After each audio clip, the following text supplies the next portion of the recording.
Compatriots, building a just society involves ensuring continued access to critical services such as electricity, water, and sanitation, housing, to improve the quality of lives of all citizens. Our government has made substantial progress towards achieving these rights. Between 2011 and 2022, access to water rose to 88.5%, whilst access to improved sanitation reached 80.7%. But we know we have to do more. We have to do more to reach even areas like where we are in Kariga. We are also working to increase access to affordable housing through initiatives such as First Home Finance, which is about the provision of service sites for qualifying beneficiaries, small-scale affordable rentals, and other strategic interventions that go beyond legislative measures to address more than 2.4 million housing backlog. Compatriots, it is important to remember that apartheid had a huge economic impact due to its systemic dominance, marginalization, and dispossession. The Native Lands Act of 1913, a cornerstone of colonialism and apartheid, restricted land ownership and occupation by black South Africans, leading to forced removals and the creations of native reserves, ultimately paving the way for further racial segregation. I'm happy to hear that the Premier is already addressing the issue of land that was raised by those communities that are here today. Thank you very much, Premier, for doing that.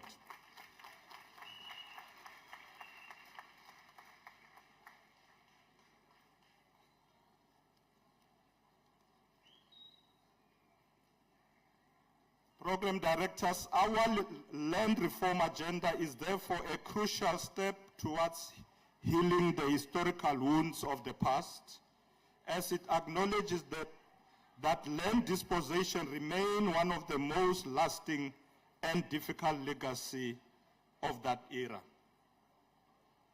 The Expropriation Act, signed into law by President Cyril Ramaphosa in January this year, signifies a shift towards a more inclusive approach to land ownership, incorporating the principle of public interest in land acquisition and demonstrating a commitment to social justice and redress. We would like to reiterate that South Africa, as a sovereign state, would not disregard its policies and activities aimed at rectifying historical injustices due to external pressures. We are confident that we have chosen the correct path to establishing an equitable society, and we will not deviate from it. Abantu bakithi mabanikezwe umhlaba.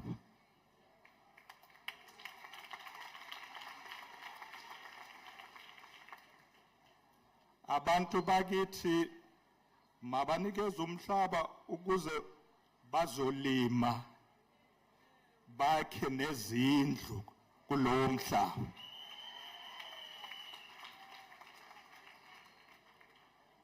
Program Directors, the National Development Plan further emphasizes the importance of land reform in unlocking the potential of the agricultural sector to drive dynamic economic growth and create employment opportunities that contribute to a more just and prosperous future.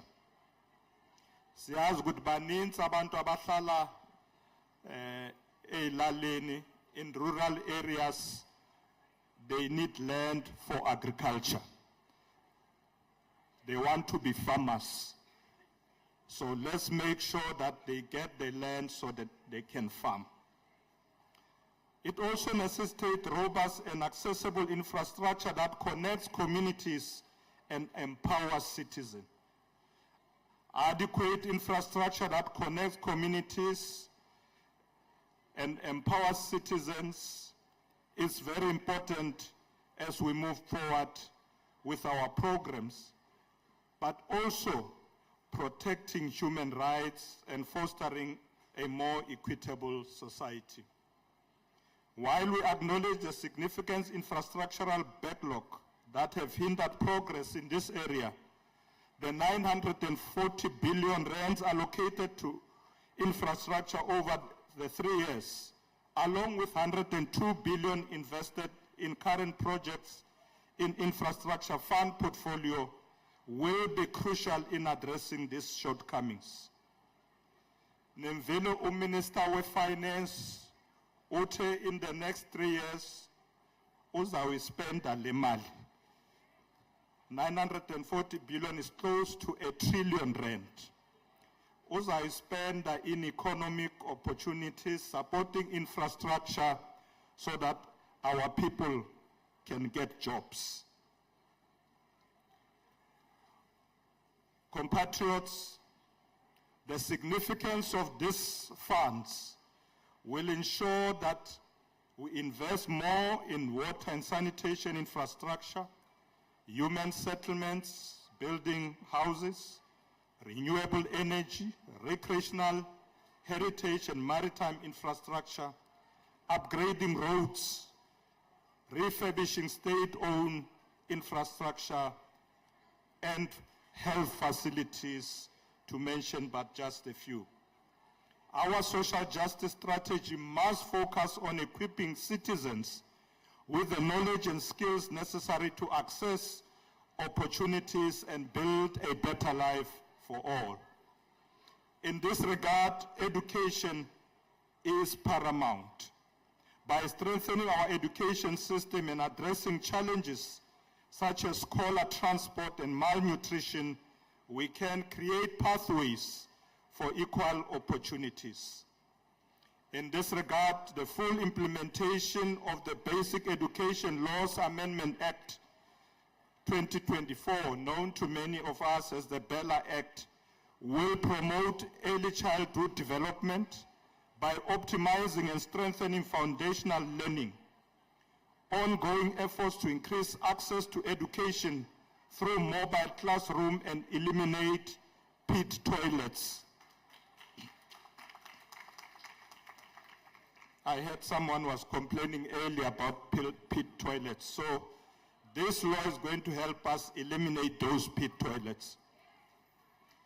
The Department of Basic Education launch of an application in 2024 to track pit toilets eradication is critical for fostering a more just society and ensuring safe school environment, particularly for our young learners. We are also happy about projects similar to the one that Minister Mackenzie was showing us this morning, providing facilities for our young children. Because when they are in school, they must learn, but they must also have time to get involved in sports and arts and culture and other activities. Thank you, Minister Mackenzie, for that project. I know that other ministers are going to be also contributing to this project, because Minister Mackenzie said it must be done in all schools throughout the country. We must provide these facilities.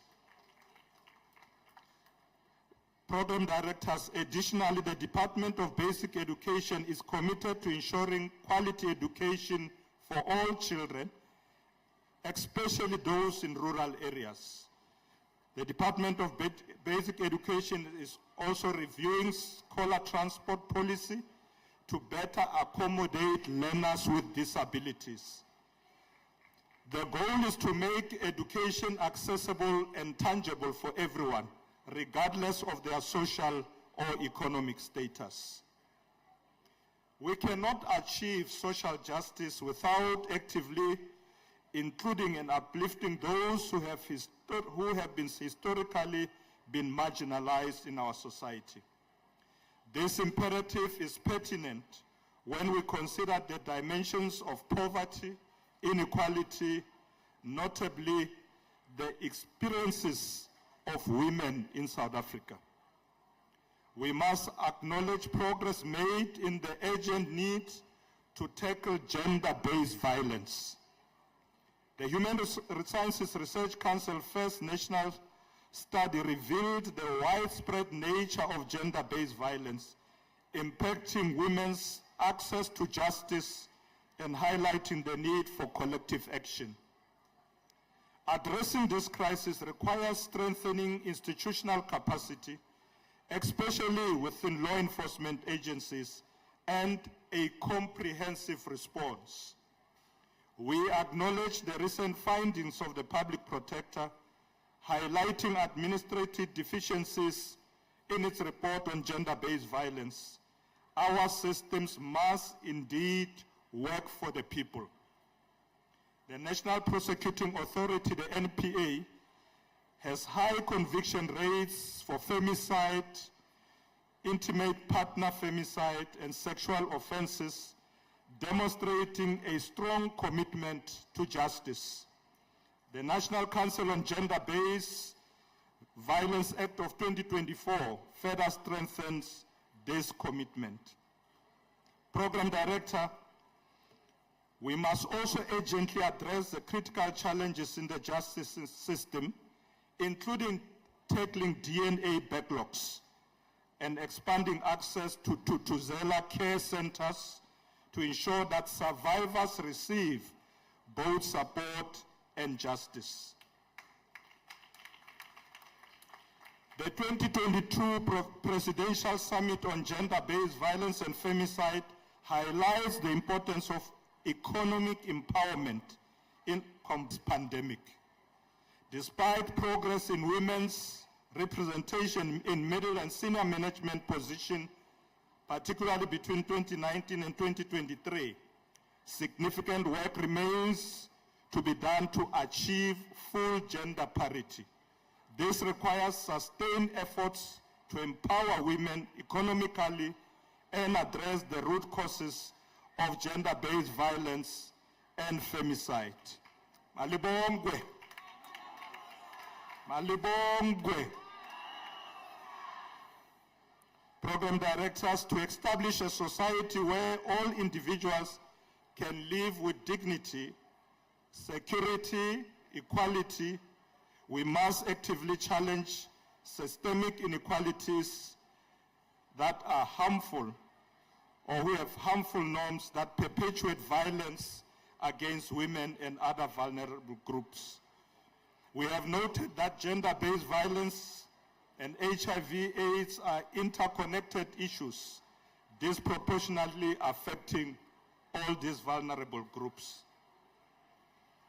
The recent withdrawal of PEFA funding by the new USA administration, which currently funds about 17% of South African health programs, may exacerbate this situation, threatening access to essential health care services. This highlights an urgent need to build a resilient and self-reliant healthcare system. So singahlale sikhale ukuba asazoyithola imali ebuya eMelika. Masimeni ngeenyawo sizimele thina siyabantu basemzansi. Awuzawuqhubeka lama program we-HIV/AIDS, bazawuqhubeka bathole i-treatment abantu abaku i-treatment HIV/AIDS. Noma laba baseMelika bayathanda noma abathandi, izawuqhubeka le program. Iqhutshwa sithi abantu baseMzantsi Afrika. Program Director, what we will do as a government of national unity is to ensure that we commit ourselves to a pro-poor budgeting strategy that directly enhances the lives of the most vulnerable by directing resources towards those in need, thus making human rights a tangible reality. Embracing a culture of social justice and human rights requires active participation from all citizens. Our democratic government gives previously excluded communities a powerful voice, stressing the critical importance of participating in collectively molding our country's future. Sifuna ukuhamba nawo wonke umuntu, ashiye umuntu emuva, as we mold this new democracy, as we entrench democracy in our country and build a better future for our people. We must leave no one behind. Active participation is not just a right, but a responsibility to uphold the ideals enshrined in our Constitution. Program Director, the 2024 elections highlighted the challenges we face in promoting active citizenship and fostering a culture of participation and accountability. I'm raising these issues because we noted that out of million registered voters, only 16.2 million cast their votes. Bakhona abangaphumanga ezindlini ukuyovota. It's important that we must all come out, let us all participate, because that's how we are going to shape this country. That's how we are going to ensure that we build democracy together. Program directors, even amongst these challenges, the formation of the Government of National Unity demonstrates a powerful response to the call for collaboration and partnership. The message from all our people was very loud and clear: work together. That was the message we got. So as a Government of National Unity, we have to work together because that's what our people want. The Government of National Unity thus represents a direct response to people's desire for unity in tackling our nation's most pressing challenges. The GNU is committed to implementing 3 strategic priorities. The first one is inclusive growth and creating jobs. Second one, reducing poverty and addressing the high cost of living. And lastly, but not least, to build a capable state that is ethical and developmental, that will prioritize at all times human rights of our people. The success of the GNU's ambitious agenda depends on the active participation of each and every citizen. In the same spirit of participation, the President will, later this year, lead what we call the national dialogue. We will ensure that this dialogue is inclusive and allows everyone to contribute to what we need to do to build a country of our dreams. Kule dialogue, asizoba uhulumeni sodwa. We are going to work with NGOs. We are going to work even with political parties that are not in government. We are going to work with all parties that are in parliament, but civic organizations as well as foundations, some of them that are led by our former leaders. Sawusebenza nawo wonke umuntu ukuba sihlale kule national dialogue sithethe ngeenkinga zomzansi Afrika. Sithethe nokuthi le inkinga zomzansi Afrika sodlungisa kanjani ukuba siphumelele siye phambili. Even the traditional leaders, the Khoisan leaders, will be at that dialogue. Even the priests, leaders of religion, will be at that dialogue. Everybody will be there. The task before us, therefore, requires a unified effort, a partnership between government, civil society, also business people. We want to make sure that business people are also there at that national dialogue. So this national dialogue is going to be a representation of all citizens. Let us embrace our individual responsibility to shape our nation's future by exercising our democratic rights and working together to build a South Africa where social justice and human rights are not merely ideals, but are a lived reality for all of us. Let us continue to be champions of social justice and human rights. Those who were carrying placards earlier,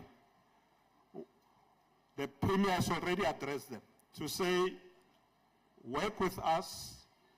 I'm going, in addition to what the Premier has said, I'm going to be talking to the Minister of Land and Rural Development to be able to work with the Premier to address